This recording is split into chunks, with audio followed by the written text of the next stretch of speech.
But how come? You were really in bad shape back then, or? Well, it was, yeah, I suppose I was in kind of bad shape. I didn't have a lot to eat or anything. And she was, I got to say, she was very sort of non-judgmental about the whole thing. She never told me to change what I was doing. She just would bring me food. And if you look back on it now, because now you're married with children, and you have a musical career.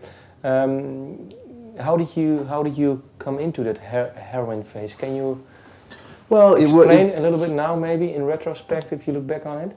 Yeah, I think a lot of the people that I knew in Los Angeles around that time grew up taking a lot of drugs and drinking too much, and it wasn't that unusual, and it killed a lot of people that I knew. It was. I think it's a cyclical thing. Like a generation will begin to use hard drugs, and then a bunch of people die, and then everyone goes, "Wow, this is really not good." And then another generation comes along that hasn't had any real first-hand experience with the downside of it, and is only familiar with William Burroughs and the sort of romantic side of heroin, and then they have to go through the cycle all over again, and a bunch more people die. And, I remember Chrissie Hynde saying something about how great the punk scene was in London, and then heroin came and just wiped out half of it. So you mean, I think, was it the scene at the end of the 60s, I think? Yeah, what did she say? No. 70s, late 70s, yeah. The punk scene, and then... Yeah, when she was doing the Pretenders and stuff. Yeah, 70s.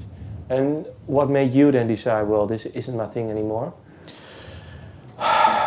I think it was because my best friend had moved away from Los Angeles, and he came back to town, and I got him doing it just because it's what I wanted to do, knowing full well what it was all about at that point. And I thought, God, if I would expose somebody I love that much to something so terrible, it must, I must not be in control of it anymore. So how long was that period for you? Just a few years. Okay. Just a few. And how old were you, just to place it in time? Because I have some age questions. So. My late teens. Oh, late teens. So yeah. You already bought your saxophone? Hang on. Yeah. And where did you buy it? In San Francisco.